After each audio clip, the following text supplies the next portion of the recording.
Bab kita khusus pada malam hari ini terkait dengan mensyukuri kemerdekaan HUT RI yang ke-78, 17 Agustus 2023. Dari sebelumnya 17 Agustus 1945.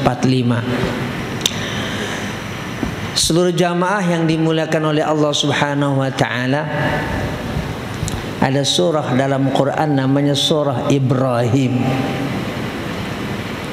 ayat 5. Allah Subhanahu wa taala berfirman, a'udzu billahi minasy syaithanir rajim. Bismillahirrahmanirrahim. Wa laqad arsalna Musa bi ayatina an akhrij qaumaka minadh-dhulumati ilan nuri wa dzakkirhum bi ayyamillahi inna fi dzalika laayatin likulli sabbarin syakur. Dan sungguh kami telah mengutus Musa alaihissalam bi ayatina dengan ayat-ayat kami. Kemudian kami perintahkan Musa untuk menyampaikan kepada umatnya, an akhrij qaumaka, keluarkan itu kaummu, maksudnya Bani Israel, minadh-dhulumati, dari kegelapan-kegelapan, ilan nuri, kepada nur, kepada cahaya. Kok zulumat disebut banyak sih jamak, kegelapan-kegelapan? Nur satu, cahaya. Karena kegelapan-kegelapan itu memang banyak, hal-hal yang buruk itu banyak, maksiat-maksiat itu banyak, kebatilan-kebatilan itu banyak. Tapi kalau kebenaran satu, cahaya ya satu. Makanya disebut nur itu dalam bentuk mufrad. Mufrad artinya apa? Satu, tidak dalam bentuk jamak. Zulumat, keluarkan itu kaum dari kegelapan-kegelapan menuju cahaya. Cahaya maksudnya kebenaran dari Allah. Wa dzakkirhum, Allah berfirman kepada Musa, wa dzakkirhum, dan ingatkan mereka, bi ayyamillah. Kalau terjemahannya ayyam itu hari-hari. Wa dzakkirhum, dan ingatkan mereka dengan hari-hari Allah. Kita baca dalam tafsir Ibnu Katsir, yang dimaksud ingatkan mereka dengan hari-hari Allah, yang dimaksud bi ayyamillah, hari-hari Allah adalah ay bi ayadihi wa ni'amihi alaihim min asri fir'auna wa qahrihi wa zulmihi. Maksud ayyamillah, hari-hari Allah adalah anugerah-anugerah Allah, nikmat-nikmat Allah kepada Bani Israel. Berupa apa? Min asri fir'auna, dari asri fir'auna. Mereka pernah dibelenggu, diperbudak oleh Fir'aun. Wa qahrihi, pernah ada dalam kekuasaan Fir'aun, dan juga pernah dizalimi oleh Fir'aun. Makanya Allah bilang, ingatkan mereka dengan anugerah-anugerah Allah dan nikmat-nikmat Allah. dari belenggu. Bahasa sekarang penjajahan.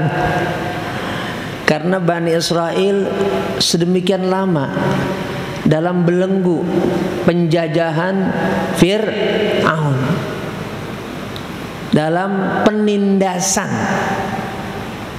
Fir'aun. Ingat tuh, itu nikmat Allah tuh, anugerah Allah. Kalian dilepaskan dari belenggu, dari penindasan Fir'aun. Ingat tuh, itu anugerah Allah. Sekarang kalian terlepas.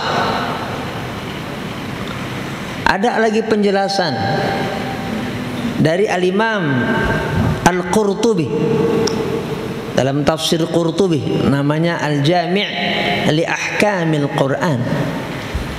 Al-Imam Al-Qurtubi memberikan penjelasan dalam tafsir Qurtubi, namanya Al-Jami' li Ahkamil Quran. Yang dimaksud bi ayyamillah, hari-hari Allah, adalah biwaqa'i'illahi fil umamis salifati. Ingat itu peristiwa-peristiwa yang ditimpakan oleh Allah kepada umat-umat terdahulu. Jangan sampai ada lagi itu azab Allah. Jangan sampai terulang lagi itu penindasan. Karena itu Al-Imam Fakhruddin Ar-Razi dalam tafsir besar namanya Fakhrur Razi. Tadi juga tafsir Qurtubi, tafsir besar. Al-Imam Fakhrur Razi memberikan penjelasan. Ingatkan mereka itu, bi ayyamillah bitarghibi wat tarhibi wal wa'di wal wa'idi. Ingatkan mereka itu dengan hari-hari Allah. Maksudnya apa? Pakai apa? Caranya gimana? Bitarghib, kasih motivasi. Tapi juga tarhib, kasih juga peringatan. Jangan sampai kebablasan. Keenakan, lupa diri, bisa kebablasan. Wal wa'di, kasih juga janji-janji dari Allah. Namun juga diberikan al-wa'id, ancaman dari Allah bagi yang kufur nikmat, bagi yang tidak mensyukuri nikmat Allah Subhanahu wa ta'ala. Jadi kemerdekaan itu adalah nikmat yang harus kita ingat. Seperti Allah mengingatkan kaumnya Nabi Musa atas kemerdekaan mereka dari belenggu dan penindasan Fir'aun.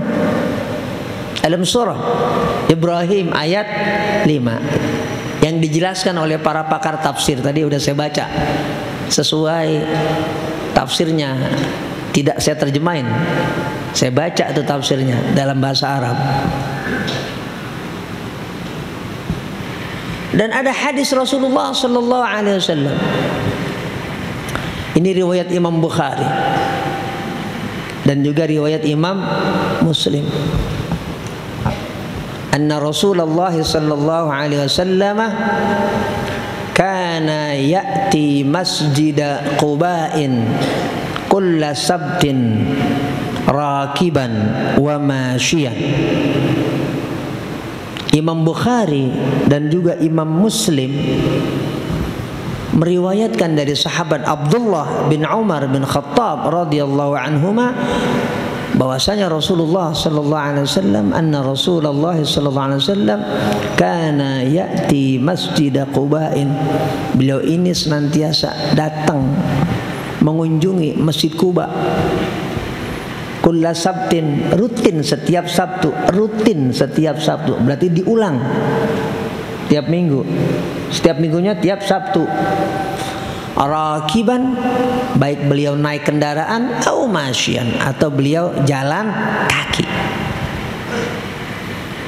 Al-Imamul Hafidh Ibnu Hajar Al-Asqalani dalam kitab Fathul Bari syarah Sahih Bukhari memberikan penjelasan hadis ini yang riwayat Imam Bukhari dan Muslim, fihi dalilun ala jawazi takhsisi ba'dil ayyami bi ba'dil a'malis salihati. Hadis ini sebagai dalil bolehnya kita mengkhususkan momen-momen tertentu dengan amal-amal soleh tertentu sebagai tanda syukur kita kepada Allah. Kita diberikan kemerdekaan oleh Allah Subhanahu wa ta'ala sebagai bangsa Indonesia. Sesuai muqaddimah UUD 45 yang kita baca, itu resmi Undang-Undang Dasar Negara, berbunyi atas rahmat Allah maka bangsa Indonesia menuju gerbang kemerdekaan. Itu bunyi muqaddimah Undang-Undang Dasar. Dengan rahmat Allah, ditulis bukan dengan rahmat Tuhan, tapi dengan rahmat Allah. Ini wajib kita syukuri tadi, mensyukuri nikmat Allah dari belenggu penjajahan, dan rutin kita laksanakan setiap tahun. Boleh, baik, bagus, sunnah bahkan kalau melaksanakannya dengan baik, bahkan sunnah. Kenapa? Sesuai dengan Quran dan hadis Rasulullah sallallahu alaihi wasallam. Bukan cuma mubah, bukan cuma boleh, sunnah. Asal melaksanakannya dengan cara yang baik.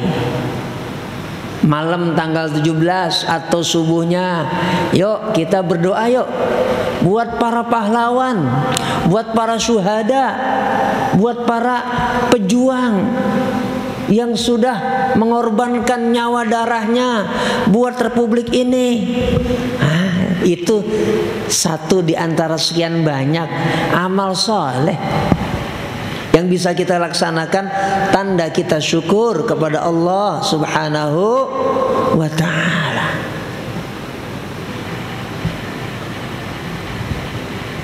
Karena memang ada ucapan Rasulullah SAW sebagai dalil tentang cinta tanah air.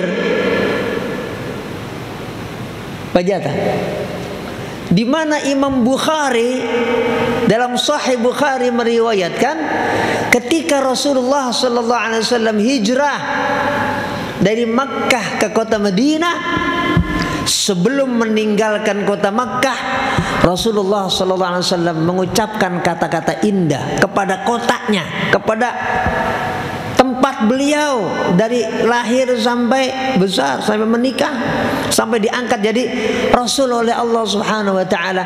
Nabi bilang kepada kota suci Makkah, ma atyabaki min baladin wa ahabbaki ilayya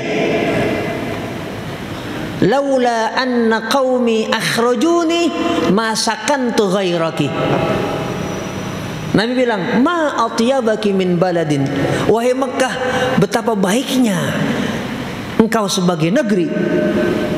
Wa ahabbaki ilayya, betapa cintaku begitu besar kepada engkau. Ini Nabi ngomong kepada kota. Betapa cintaku begitu besar kepada engkau. Kalau bahasa kita tanah airnya sendiri. Laula anna qaumi akhrajuni, kalau bukan karena kaum saya minta saya keluar dari Mekah, masakantu ghairaki, saya enggak akan tinggal selain di tempat kamu. Kenapa? Nabi menunjukkan kecintaan beliau, kalau bahasa sekarang, kepada tanah air, tempat kelahiran beliau, tempat besar beliau, tempat nikah beliau, tempat beliau diangkat jadi Rasul oleh Allah Subhanahu wa ta'ala, yaitu kota suci Makkah al-Mukarramah. Jadi kecintaan kepada tanah air itu adalah sunnah Rasulullah sallallahu alaihi wasallam. Asal kita cintanya tadi dengan cara-cara yang benar. dengan cara-cara yang baik, tidak melanggar syariat, tidak keluar dari arahan Allah dan Rasulullah sallallahu alaihi wasallam. Itu hadis ini. Riwayat Imam Bukhari. Kita kumpul pada tanggal 17 Agustus dan itu rutin kita laksanakan. Kebiasaan upacara bendera, menghormati merah putih.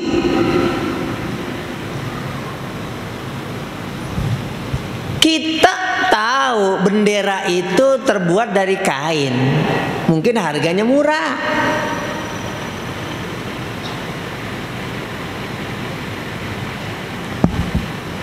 Tapi kita tidak menghormati kain dalam pengertian kain.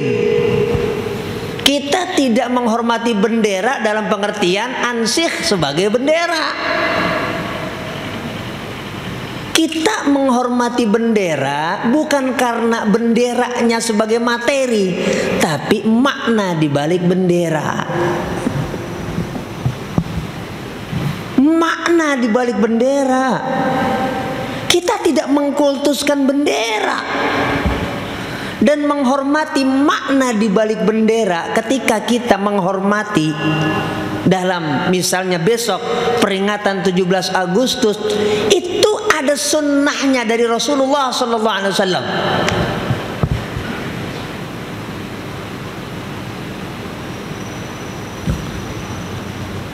Jadi kita baca kitab hadis Sahih Bukhari, ada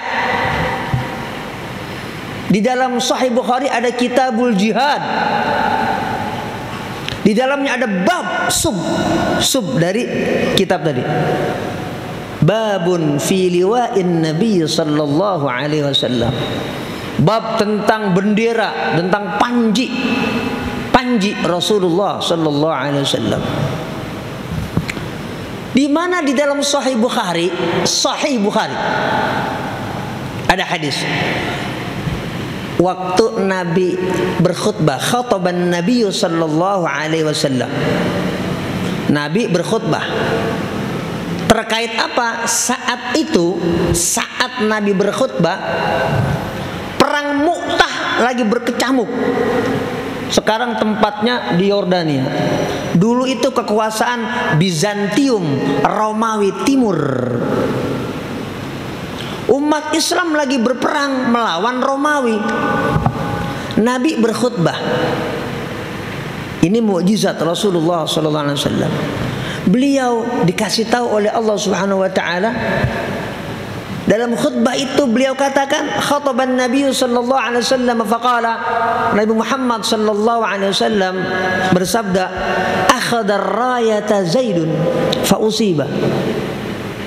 Aku lihat itu Zaid bin Harithah akhadha ar-rayata, megang bendera, fa usiba, lalu dia terbunuh. Mempertahankan apa? Bendera dia pertahankan, karena memang itu sudah wasiat Rasulullah sallallahu alaihi wasallam sebelum berangkat atau menjelang keberangkatan jihad ke Mu'tah. Dan itu betul-betul dipegang nasihat dan wasiat Rasulullah sallallahu alaihi wasallam. Jangan sampai bendera itu jatuh. Nabi lihat, karena kemudian ini sesuai dengan perintah beliau. Nabi bilang, akhadha ar-rayata Zaidun fa usiba. Aku lihat itu Zaid bin Harithah memegang bendera, kemudian fa usiba, terbunuh dia. Thumma akhadhaha Ja'farun fa usiba. Karena dia terbunuh, kemudian bendera itu dipegang oleh Ja'far bin Abi Thalib. Fausibah, dia juga terbunuh. Summa akhadaha Abdullah bin Rawahah, kata Nabi. Kemudian selesai, dan setelah Ja'far bin Abi Thalib terbunuh, Itu bendera rayah dipegang oleh sahabat Abdullah bin Rawaha. Memang sesuai SOP. Jangan sampai itu bendera jatuh. Karena kalau bendera sampai jatuh itu tanda kalah. Dan betul dipegang teguh oleh para sahabat itu bendera. Ini hadis riwayat Imam Bukhari. Sabda Rasulullah sallallahu alaihi wasallam, "Tsumma akhadhaha Khalid bin al-Walid min ghairi imratin fa futiha alaihi." Kemudian bendera itu yang sudah dipegang dengan darah, dengan nyawa, pertama oleh Zaid bin Harithah, kedua oleh Ja'far bin Abi Thalib, ketiga oleh Abdullah bin Rawaha. Kemudian kata Rasulullah SAW, aku lihat itu diambil alih oleh Khalid ibn al-Walid min ghairi imratin, tanpa ada perintah. Artinya apa? Inisiatif. Karena Nabi waktu berangkat pesan pada 3 orang ini, enggak kepada Khalid bin Walid. Tapi ini kalau dibiarkan jatuh berbahaya. Makanya Khalid bin Walid berinisiatif, ambil jas. Dia ngambil walaupun min ghairi imratin, tanpa ada perintah, tapi itu inisiatif yang baik. Fafutiha alaih, maka Allah memberikan kemenangan kepada umat Islam dengan tadi inisiatif mempertahankan bendera. Apa sahabat nggak tahu itu bendera harganya berapa? Ya tahu, apa sih arti kain? Tapi sahabat ngerti, ini bukan masalah bendera sebagai bendera. Ini masalah apa? Makna di balik bendera. Ini pesan Rasulullah. Jelas?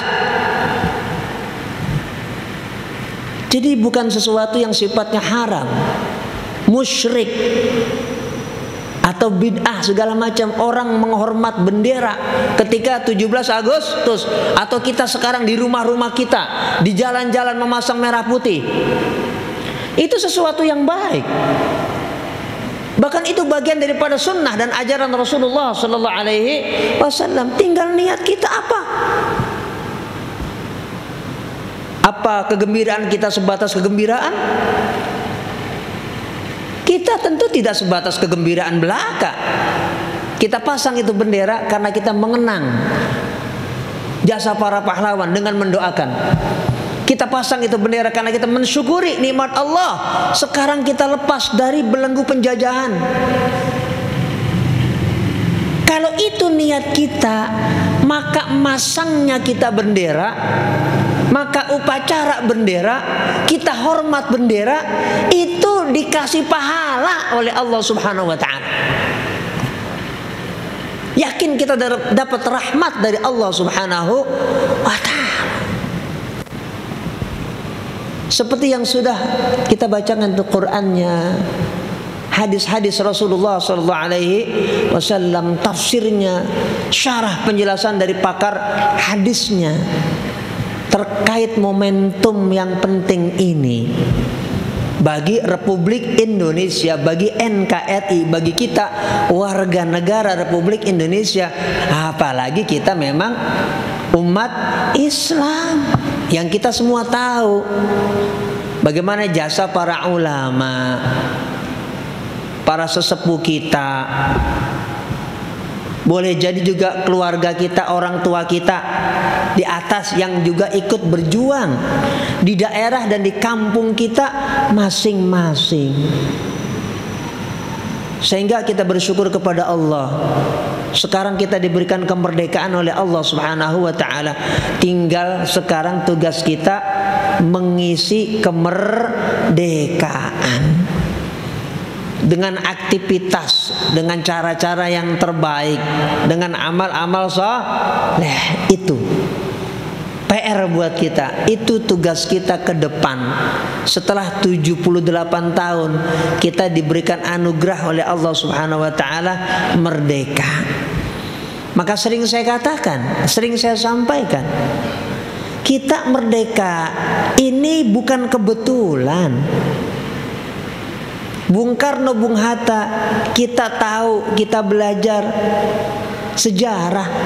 Ini fakta, bukan hoak, bukan khilafiyah.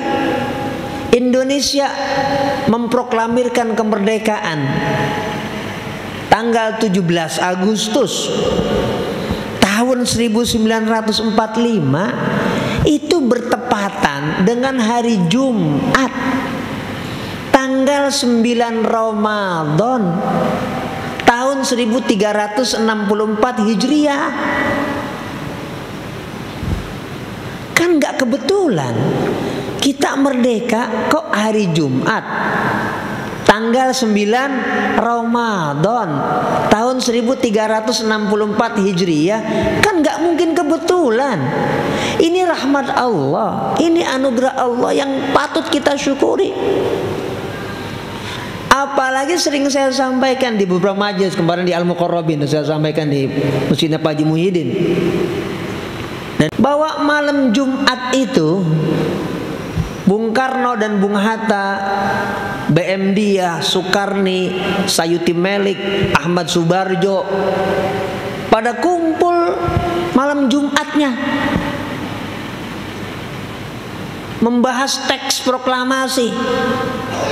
Dan ketika selesai tepat pukul 3 pagi waktunya sahur, anak-anak muda yang pada di luar rumah. Rumah siapa? Rumah Laksamana, Angkatan Laut Jepang. Laksamana Meida namanya, marganya Tadashi. Saya baru tahu tuh, dikasih sama Pak Haji Hatta, karena dulu pernah kerja di Jepang. Tadashi itu ternyata marga ya. Rumah. Kalau sekarang di Jalan Imam Bonjol nomor 1, rumah tempat proklamator Founding Fathers kita menulis sekaligus kemudian menandatanganinya. Itu tepat pukul 3 pagi waktu sahur.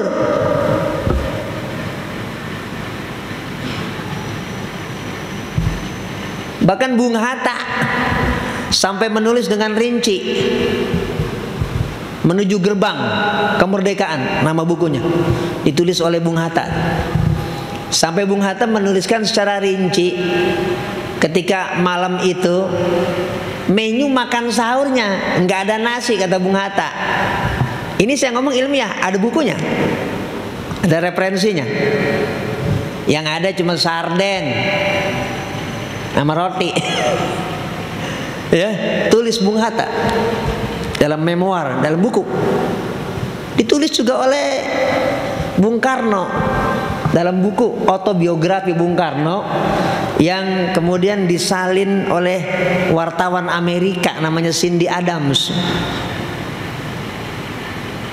Terjemahan Indonesianya, Bung Karno, penyambung lidah rakyat Indonesia.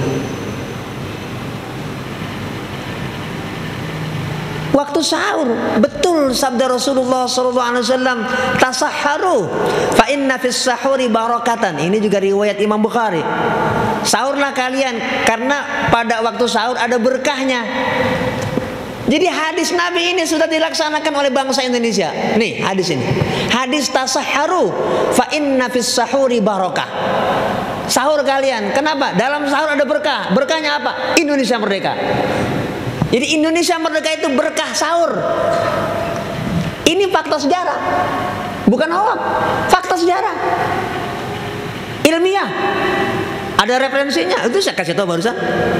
Tinggal buka kita. Sekarang keterbukaan informasi. Orang-orang bule juga pada nulis. Di antaranya Benedict Anderson, sejarawan dari Australia, menulis tentang kemerdekaan Republik Indonesia. Dan banyak lagi sejarawan-sejarawan, tokoh-tokoh yang menulis tentang kemerdekaan Republik Indonesia. Termasuk kontak para proklamator ini dengan para ulama. juga perlu kita ingat. Dengan pendiri Nahdlatul Ulama Kiai Hasyim Asy'ari, dengan para ulama dari kalangan Muhammadiyah termasuk Kiai Haji Abdul Mukti, intens. Bung Karno, Bung Hatta, dan para tokoh yang lain.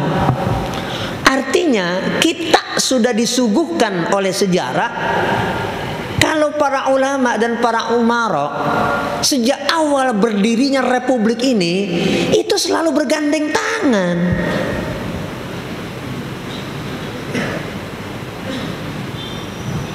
Ulama harus selalu menasehati umara.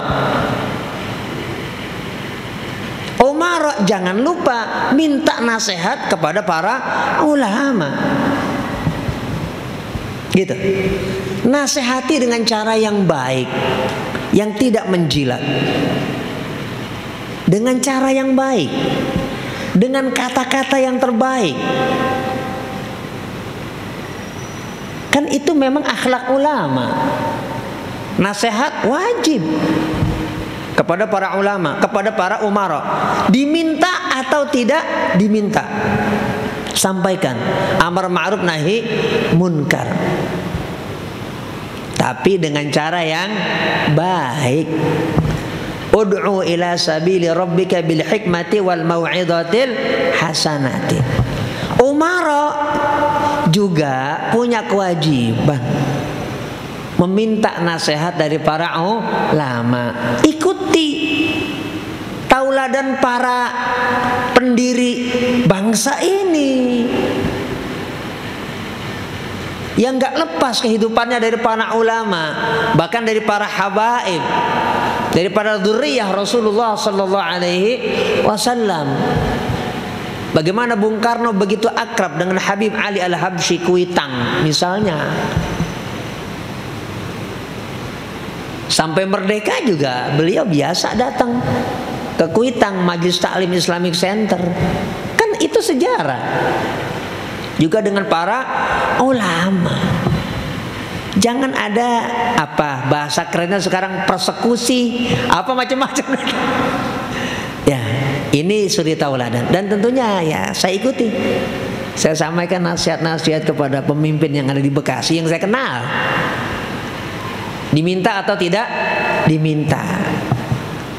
Dengan tanpa tadi menghujat, jangan.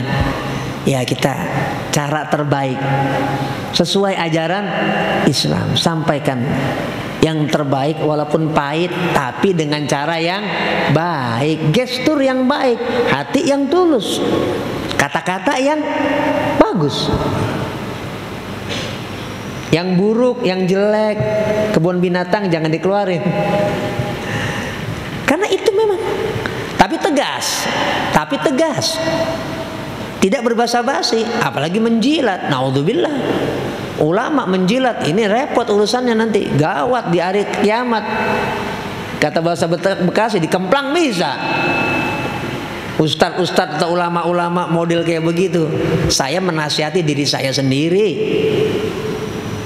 untuk ya bangsa ini, kita juga sebagai warga negara, sebagai masyarakat, sebagai pemerintah. Itu namanya kita ingin dan ikut nimbrung membangun Indonesia dengan cara-cara yang terbaik sesuai tuntunan Allah dan Rasulullah Sallallahu Alaihi Wasallam. Ilmunya, pengajiannya, agamanya jangan sampai dilupa.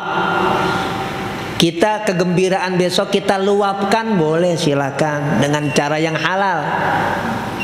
Panjat pinang, apalagi balap karung, futsal.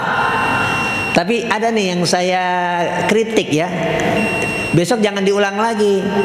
Bapak-bapak ikut lomba bola memperingati Republik Indonesia Merdeka pakai daster. Ya, saya yakin tujuannya nggak jelek, tapi caranya jelek. Kenapa itu tasyabuh bin nisa, menyerupai perempuan? Emang kagak ada apa cara yang lain? Sarung misalnya gitu. Jangan pakai daster cewek. Jangan. Ya, kenapa itu nggak baik itu dan nggak benar itu, salah itu. Gantilah dengan hal-hal yang lain yang tidak melanggar agama kita, syariat kita, ajaran kita sehingga kegembiraan kita itu tetap dinilai halal dan barokah oleh Allah Subhanahu wa taala. Dan kegembiraan kita itu sesuatu yang mendatangkan rahmat dari Allah, barokah dari Allah buat kita pribadi kah, keluarga kah, masyarakat kah, komunitas, juga bangsa dan negara. Kita doain negara kita doain. Mudah-mudahan ke depan apalagi menjelang 2024 ini kita doain. Ya, mudah-mudahan negara kita menjadi baldatun thayyibatun wa rabbun ghafur. Itu kita doain. Ya, kita zikir. Banyak-banyak zikir. Yakin kita kepada Allah. Kalau kita banyak dekat kepada Allah, ngedoain bangsa ini. Ada pihak-pihak tertentu yang pengen jelek buat bangsa ini, ditolak sama Allah Subhanahu wa taala. Ada coba-coba yang bikin sesuatu untuk bangsa ini negatif, apalagi buruk, dengan kita selalu minta kepada Allah, ya Allah, ya Allah, ya Allah, ya Allah. Itu dia punya niat digagalkan oleh Allah Subhanahu wa taala dengan jutaan doa kita, menangis kita di hadapan Allah Subhanahu wa taala. Al-Fatihah.